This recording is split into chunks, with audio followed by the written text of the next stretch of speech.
원래 잘해. 영어는 뭐 어렸을 때 영어 유치원 다니고 해서 잘해. 근데 수학을 못해. 너는 정말 영화과 가도 될 것 같아. 너도 너 왜 동대 안 써? 이런 얘기 들으면 한번 써봐도 좋을 것 같습니다.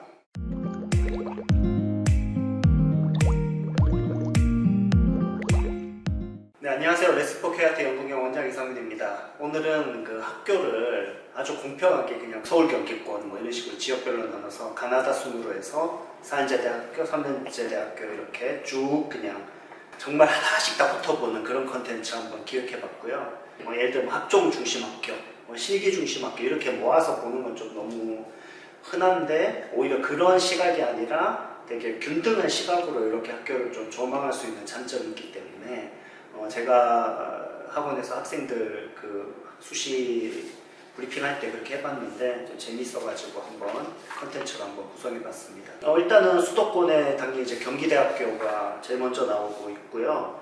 학교를 통해서 입시적 특징에 대해서 좀 언급해주는데 지금 경기대 딱 나오면 이건 이제 그 학종이고 학종에서 이제 미컴 쪽이 되는 거거든요. 그래서 여기서 우리가 알 수 있는 이제 중요한 팁 하나는 여러분이 영화과로 학종을 쓰는 데 있어서는 학교가 좀 제한적이고 또 심지어 그 동국대 같은 경우나 뭐 경희대도 그렇고 여러분이 영화로 이렇게 막 적혀 있다고 해서 무조건 영화과가 뽑아주는 게 아니고 내용에 있어서 이렇게 영화적인 걸 좀 보기 때문에 여러분이 학종에 있어서 확장성을 좀 염두에 두고 가는 게 좋다는 거 미리 말씀을 드려요. 그래서 이 미컴이나 미디어나 영상이나 뭐 신방과나 다양하게 빠질 수 있는 학종 전략을 가지고 가고 영화과는 실기를 준비하는 게 확장성 면에서 훨씬 낫겠죠. 이런 학교들 쓸 수 있으니까. 예, 그리고 경기대는 자율전공도 있고 해서 여러 가지로 영화과 경쟁이 너무 치열하기 때문에 같이 병행할 수 있는 학교. 건국대학교 이제 할 얘기가 좀 많죠. 원래는 굉장히 괜찮은 영화과였는데 지금도 영화과가 뭐 없다라고 보기 좀 힘들지만 사실상 이게 이제 현대 그 영화과의 4년제 대학교 인식을 좀 보여주는 정확한 사례예요. 그래서 건국대학교에 대한 얘기를 하기보단 건국대를 통해서 그 얘기를 좀 하자면 결국 요즘에는 AI라든지 뭐 융합형 시대라든지 이런 것들이 영화라는 매체를 단순히 영화 이렇게 오리지널리티로 해서 극장 영화, 상업 영화 이런 식으로 보는 게 굉장히 희박해지고 여러 가지 어떤 영상 산업과 함께 영화를 보려고 하는 게 이제 학교들의 어떤 4년제 대학교의 특징이고 그렇게 가는 거는 이제 뭐 거창한 학문적 이유를 내세우지만 사실은 이게 지원의 문제와 좀 연관돼요. 요즘 대학들이 등록금만으로는 좀 운영이 어렵기 때문에 영화과만 이렇게 극장에 걸리는 영화만 찍는다 이런 지원 못 받습니다. 그래가지고 뭐 여러 가지 막 하는데 개인적으로 영화라고 하는 거를 융합을 가기 위해서는 영화에 대해서 되게 굳건해야 된다 생각해요. 미학적이든 영화든. 그러니까 저는 뿌리가 깊어야 융합이 된다고 저는 개인적으로 생각하는데 대학에서 너무 이렇게 학제적으로 너무 융합시키고 너무 이렇게 섞어버리는 게 과연 진짜 융합이 되는 것일까? 건국대가 여러 가지로 뭐 좋은 면도 많겠지만 사실 영화과에 있어서의 정통적인 그 굉장히 그게 많이 지금 좀 약하고 입시적으로도 미술 입시를 좀 해야 되고 그래서 뭐 애니과나 또 이런 쪽을 준비하면서 이제 같이 쓰는 학교가 됐는데 이런 게 이제 4년제 대학교 영화과 요즘에 그 변화되는 추세를 잘 보여주고 있는 그런 좋은 예라고 할 수 있고요. 개인적으로는 그 부분에 있어서 그렇게 찬성하는 편은 아니다. 뭐 제가 뭐 힘이 있겠습니까? 네. 경희대학교 중요하죠. 경희대학교는 일단은 특징이 굉장히 강한데 첫 번째로 레오르네상스 전형이 잘 알고 계시겠지만 학종인데 여기서 좀 팁이 뭐냐면 동국대랑 경희대랑 이렇게 있는데 이게 되게 두 학교 같이 붙어요. 거의 같이 붙는 경우가 되게 많아요. 그래서 좀 뭔가 동질성이 있는데 생기부 내용에 있어서는 근데 문제는 뭐냐면 경희대가 동국대보다 0.5가 더 높습니다. 합격자 내신이. 보통은 경희대가 더 낮을 거라 생각을 해서 학생들이 그런데 경희대가 동국대보다 성적이 더 높습니다. 평균 성적이. 그거 좀 염두에 두고 지원하면 될 것 같고요. 정시에서 경희대는 아주 놀랍게 변한 학교죠. 바로 수학이 없는 성적 100. 그러니까 성적을 100을 보는데 수학이 없으니까 그런 친구들이 있어요. 영어 하는 친구 중에. 국어는 그냥 원래 잘해.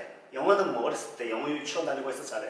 근데 수학을 못해. 경희대 정시 쓰면 됩니다. 그래서 그 수학이 없다 보니까 그 언어에 있어서의 그 중요도가 높아져서 언어는 1등급 좀 찍고 가야 되고 이런 식의 특징이 좀 있는 성적 100으로 정시 뽑는 학교. 실기 전형이란 건 없는 거죠, 경희대학교에. 그 다음에 이제 국민대 사랑합니다. 예. 왜 좋냐? 일단 저는 잘 찍는 사람이 잘 가르친다라고 좀 생각하거든요. 근데 잘 찍는다는 게 꼭 감독으로서 뭐 흥행을 많이 했다, 그 영화 감독이다, 뭐 이런다고 해서 잘 가르치는 게 아니라 영화 자체에 대해서 어떤 찍는 거에 대해서 굉장히 그 미학적으로, 그러니까 미학이 이론적 미학이 아니라 연출 자기 세계가 되게 굳건한 교수님들이 많은 학교가 되게 좋다 생각하는데, 국민대학교에는 그 우리가 잘 알고 있는 그 관상의 그 수양대군 납시와 우리 이정재가 이렇게 나오는 거 있죠.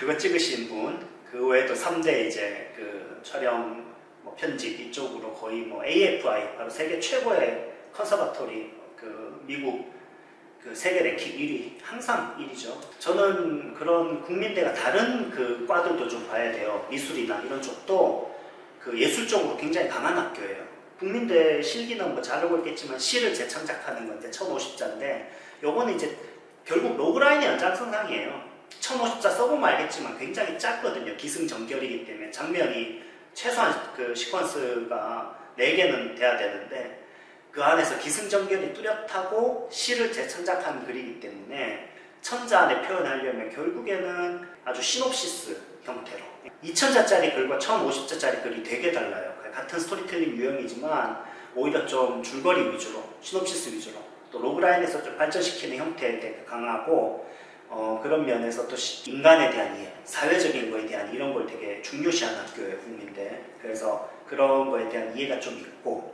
국민대는 교수님들이 그 인터뷰도 되게 많이 하셨어요. 선배나 그런 자료들이 여러 가지 검색해보면 쉽게 알 수 있기 때문에 한번 여러분이 교수님 의견 좀 이렇게 학교 그 방침을 좀 보면 굉장히 이해를 하기 쉽습니다. 그거 바로 검색 한번 해보시면 알 수 있고요. 그 다음에 이제 단국대학교. 단국대학교는 그냥 이렇게 이해하시면 될 것 같아요. 그 세종대랑 같다. 그래서 거의 스토리텔링으로 거의 동일하고, 면접은 좀 압박 면접이 들어가는데 2차 때 단국대 글쓰기 2000자짜리 정통 글쓰기에 조건이 있고, 뭐 이야기에 있어서 그 인물이나 공간이나 또는 뭐 배경이나 이런 설정들이 있고 거기에 맞춰서 2000자 쓰는 거라, 여러분이 세종 단국은 기본적인 어떤 2000자짜리 스토리텔링에 강할 경우, 또 그런 쪽에 내가 되게 관심이 많다 이럴 때 지원해 보면 좋고요. 특징이 국민대 단국대에서 자꾸 물어보는 게 내신을 물어보는데, 저는 4까지는 가능하고 충분히 가능하고, 그러니까 이게 붙는다는 거 아닙니다. 1000명 중에 이제 10몇 명 뽑는 실기에서 그래도 내신으로 막 떨어지는 건 아니라는 거지. 이게 사회제대학교가 구간이 있어요. 뚝 떨어지는 구간이 있는데, 그게 이제 국민 단국이 그 세종보다는 한 칸 뒤에 있어요. 5에서 6으로 갈 때 뚝 떨어지기 때문에 그런 거를 따지더라도 사실 성적이 막 그렇게 중요한 학교는 아니죠, 둘 다. 예, 그래서 실기로 충분히 갈 수 있지만 합격생들의 좀 평균을 볼 때 그래도 국민은 최소한 4는 좀 되는 게 좋고, 단국이 의외로 5도 좀 뽑아주지만 단국도 4 이상 돼야 된다고 저는 개인적으로 좀 봅니다. 또 정시에서는 중대나 그 다른 학교들처럼 성적 100으로 뽑는 걸로 좀 바뀌어가지고 그 추세가 좀 더 많아지고 있어서 이제 중대, 뭐 한양대, 성대 이런 것처럼 성적 100인 학교로 옮겨가고 있다. 뭐 이렇게도 좀 추가적으로 얘기할 수 있고요.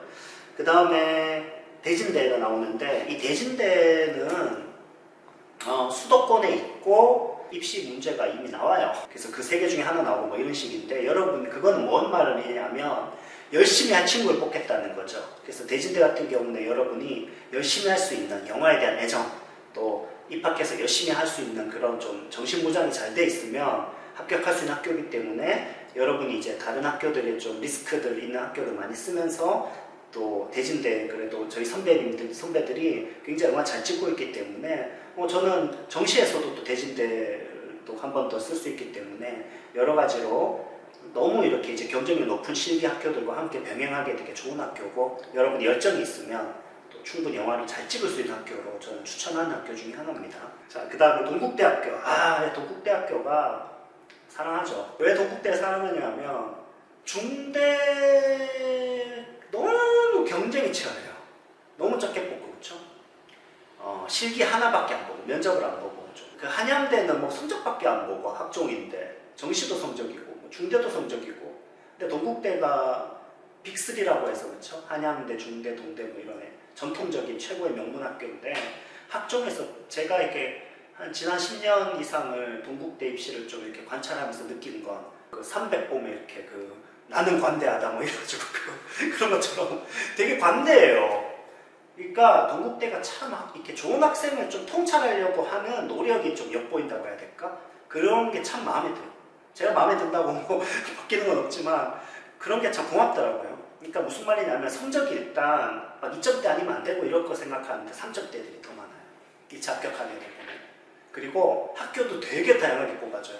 막 특성화고나 이런 학교도 애들도 좀 있고 예고에도 뽑고 특목고에도 뽑고 다 뽑아요. 그 다음에 또 하나는 굉장히 그 다양한 그 학생들을 뽑아요. 영화를 찍는다는 건 되게 다양성을 갖고 있잖아요. 그러니까 누군가는 미술적인 거에 뛰어나고, 누군가는 뭐 기획적인 거에 뛰어나고, 누군가는 뭐 인문학적인 거에 뛰어나고, 누군가 영화 자체 제작적인 면에 뛰어나고 이런 것들을 좀 다방면으로 보시는 것 같아요. 반성적 사고라고 해서 이렇게 성장하는 모습들을 보는 거. 하나씩 하나씩 알아가면서 학교에서 배운 이 내용을 적용해봐서 그 다음에 이걸 발전시키고 이런 거 있죠. 그런 과정으로서의 영화에 대한 게 되게 주도적으로 잘 돼 있는 건데 이거 생각보다 굉장히 정확합니다. 저는 학종에 대해서 굉장히 알기 전에는 좀 비판적이었어요. 이거 뭐 본인애들 뽑는 거 아니야 이랬는데 학종에 좀 장점도 있더라. 동대 같은 경우는 좀 순작용을 하고 있다고 봐요. 그러니까 정말 좋은 학생들 뽑는 거는 틀림없습니다. 그래서 여러분들이 막 급조한 거 좀 안 좋아합니다. 그거 이렇게 담임쌤이 잘 모르는데 막 영화과 간다니까 영화에 대해서 막 뿌려놓는 거 있잖아. 요거는 합격생들의 걸 거꾸로 보면 알 수 있어요. 합격생들 생깁을 거꾸로 보면 추적해보면 아, 왜 뽑았구나 알 수 있는데 1번 다양성, 2번 생각보다 성적 별로 안 높다. 안 높을 수 있다. 3번 학교 다양하게 뽑는다. 4번 동아리나 이런 거 되게 중요합니다. 동아리나 이런 주도적인 여러분의 창작 활동에 주도성 좀 있어야 되고요. 그래서 영화 안 적혀도 되는 학교. 그래서 동국대학교는 수시에서 두드림 전형이고요. 그 다음에 이제 정시가 그 성적 백인 학교죠. 그래서 여러분이 정말 영화에 대해서 사랑하는 게 열정이나 이런 것들이 내가 정말로 진실되다고 스스로 생각하고 또 주변에서도 이렇게 얘기하고 너는 정말 영화과 가도 될 것 같아. 너 왜 동대 안 써? 이런 얘기 들으면 한번 써봐도 좋을 것 같습니다.